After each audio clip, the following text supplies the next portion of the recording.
This video is about solving linear equations, and we're in the context of an intermediate algebra course, but truthfully there's a lot of overlap in this kind of content with classes that may come before or even after it, and so students may find this topic to include a little bit of review and maybe some extension as well. But we're going to dive right in with some examples to get going. Our first is an equation that reads as follows: 5 plus a fraction whose numerator is x minus 2 and denominator 3 equals a fraction whose numerator is x plus 3 and denominator 8. Now, with an equation set up like this, or beginning as this, I want to recognize or point out or review perhaps one method that may work well. And what I'm talking about is the fact that this equation starts with fractions kind of displayed here and there. So there's a method out there called clearing the fractions, or that's not necessarily an official term, but it's a way to describe this process. And we're going to review it or try it on this particular example. Now, to clear the fractions, we simply multiply all terms by the LCD, that's the least common denominator, of all fractions.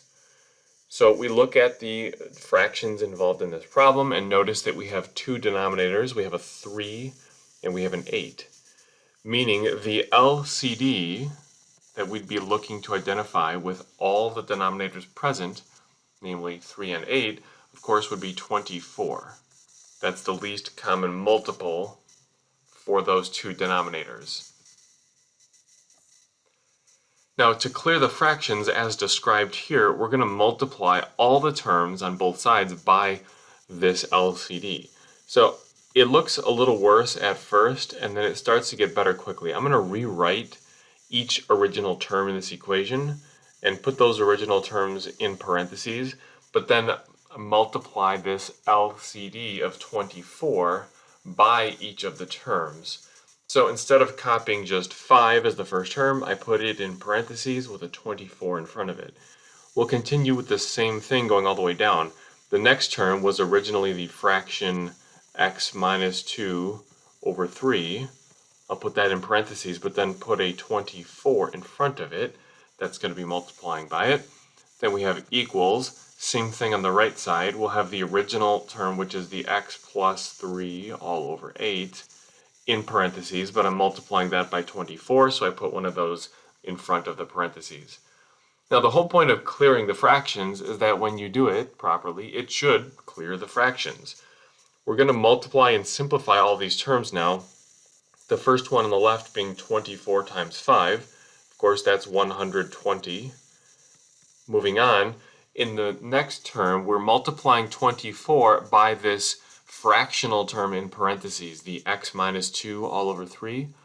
Well, the whole point here is that if we have picked the correct LCD, the least common denominator, then we should be able to reduce the fraction we see. Namely, if you have 24 over 3, you could divide those each by 3 and end up with 8. Now, we have to be careful in that what's after the 8 in parentheses in the numerator still stands, so there should be an x minus 2 in parentheses following the 8, which is now the reduction from the 24 over 3. We'll continue on the right side of the equation with really the same kind of step where we have 24 and 8, or 24 over 8 you could say, so we divide those each by 8, and we would get 24 over 8, which is 3.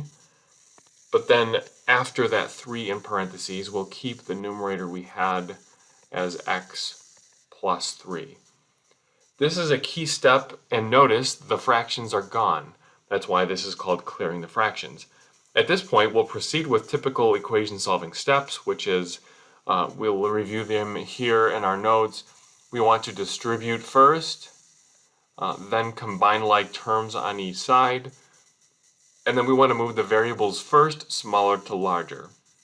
So we'll be reviewing those steps as we go through them here. Of course, we'll distribute first. We can now distribute this new 8 that we had gotten from reducing and the 3 which all the way across now would give us a rewrite here of 120 plus 8x minus 16 equals, and then on the right side, a 3x plus a 9. At this point, after distributing, we'll follow our steps for solving equations, which would include combining like terms on each side or either side. Notice on the left side there are some terms to combine, the numeric terms of 120 and negative 16. If I combine those, 120 minus 16 would simply be 104. That leaves me with 104 plus 8x on the left side, and then equal to 3x plus 9 on the right side.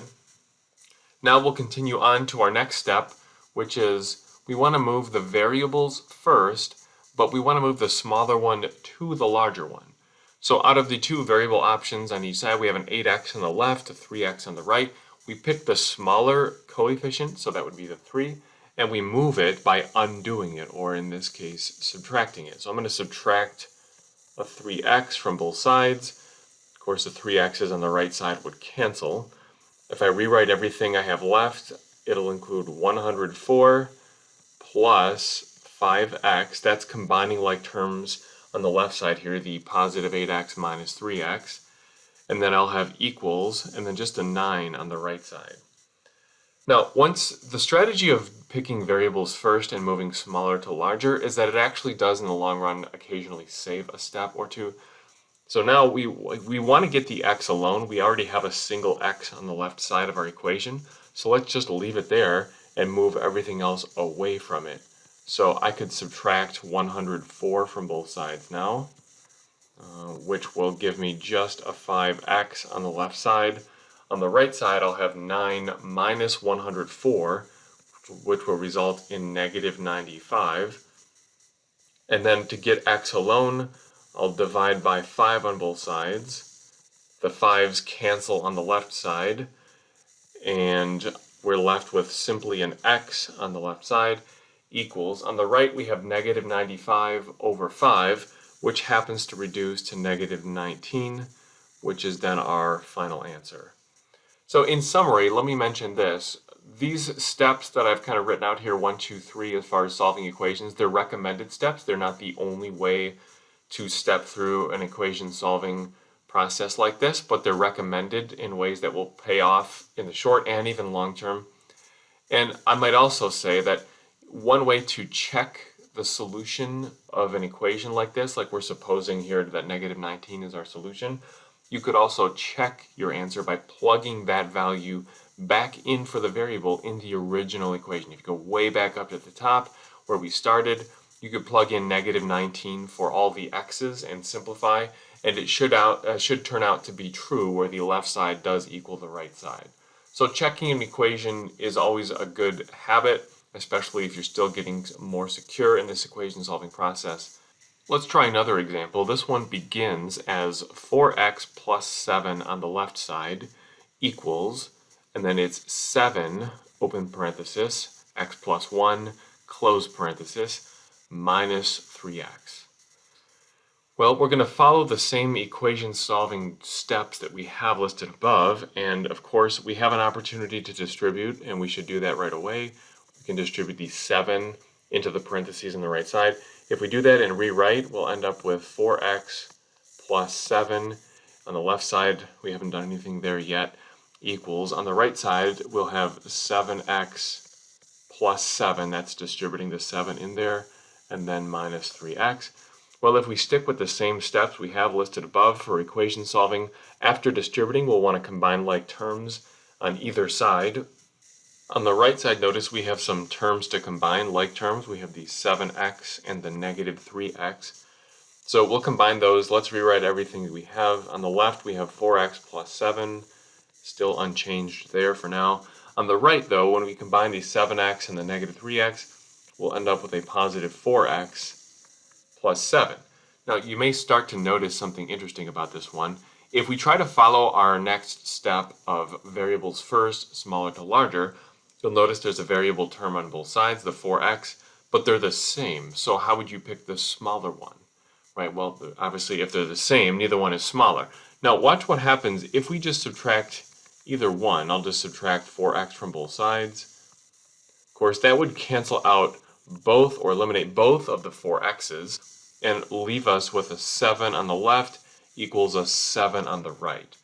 Well, you may have encountered this kind of thing before, or maybe you recall, but this is actually okay. It means something significant. When the variable terms disappear in solving an equation, and we're left simply with a numeric value equal to itself, which by the way is true, right? 7 does equal 7. So when the variables are gone and what you're left with is true, we call this all real numbers as our solution. Okay, now there's a couple different ways to write that, but in general, that's the solution. It's all real numbers. The point is, the solution is anything you could plug in for the variable to make the equation true. But if the variables are gone and the equation is stuck being true, you could plug in whatever you want for the x, even back in the original form of this equation, and it will end up true, where the left side equals the right side, which is why all real numbers are valid solutions, because any of them would make it true. Now, there are a couple different ways you could also see this represented. Sometimes you might see it with parentheses as negative infinity, comma, positive infinity. That's more of an interval notation way of representing this. Or you might also see this represented in a vocabulary term kind of way as an identity. So, some books and authors represent or utilize these words more than others. Really, any of these could be a valid solution. It just depends on the form that you may be seeing in the textbook you're using as far as which answer is most preferred. Let's go ahead and try a next example. This one begins as 4, open parenthesis, y plus 5, close parenthesis, equals 21 plus 4y. Well, again, we'll follow our typical steps here and distribute first. On the left side, we can distribute the 4 inside the parentheses, which would give us 4y plus 20 equals, on the right side, we'd have the 21 plus 4y that we had there originally, nothing to do there yet.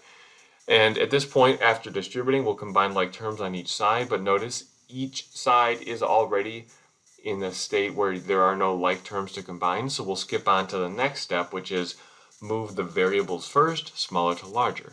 Now you'll notice again in this case that the variable terms actually match. On the left side and right side, we have 4y. So if I were to subtract a 4y from both sides, neither of them really being the smaller of the coefficients, both of the y terms would disappear, leaving us simply with a 20 on the left side equals a 21 on the right side. Now, kind of like the previous example, the variables disappeared at this step. However, unlike the previous example, what we're left with is not true. 20 does not equal 21. Whereas in the previous example, we had 7 equals 7, which is true. So in the case where your variables disappear like they did here, but what you're left with is not true, we would actually call this no solution. Okay, there is no value for x, or I'm sorry, y in this case, that when plugged back in would make this true. When the variables disappear, the equation is stuck being not true, so no solution is the ultimate answer. Now there are a couple other ways to write that as well. So you might see a symbol which is like it looks like an O with a slash through it, or a 0 with a slash through it. Importantly, that symbol does not mean 0, it actually means no solution. Or you might also see the word inconsistent used to describe this kind of scenario or answer. And so that's a valid way. Again, go with whatever the publisher or author of the textbook you're using is implementing here, and any of these really could work. Let's also notice then that you have seen so far in this list of examples 3 possibilities. The first equation we did was one where you got a singular answer. We got, in our first example, x equals negative 19. It's possible to get one solution for an equation solving process like this. It's also possible to get all real numbers, which is technically infinitely many solutions. That was our second example. And our third example had no solution, which would be no answer. So you'll see this kind of variety in equation solving problems like this, and I want to make sure to kind of demonstrate each of them. Let's try one more example here where we have the equation beginning as 3x minus 3, open parentheses, 2 minus x, close parentheses, equals 6, open parentheses, x minus 1, close parentheses. Now, you'll notice in this case that we can begin and following through with our equation solving steps above our general three-step process. We would want to distribute first, and we have something to do on both sides of the equation with that. So on the left side, I'm going to distribute the negative 3 that was in front of the parentheses. If I rewrite everything, I'll end up with 3x minus 6 plus 3x on the left side after distributing. On the right side, after I distribute the 6 into the parentheses, I'll end up with 6x minus 6. After distributing, as usual, we're going to combine like terms on either side if we can. On the left side, we have the 3x terms to combine. When doing so, we'd get 6x and then minus 6. On the right side, we still have the 6x minus 6. Now notice those match on the left and right side. So as we've been seeing here, if you subtract 6x from both sides, both of those x terms will cancel out, leaving us with negative 6 equals negative 6. And of course, this is a case where when the variables disappear and the numbers match on the left and right side, it is true that negative 6 does equal negative 6. And so this is a case of all real numbers as we saw above. Of course, as we also mentioned above, you could use the identity definition or the negative infinity to positive infinity with parentheses as the interval notation as well. But either way, that would be the solution. Well, there are infinitely many solutions for this example. All real numbers would be it.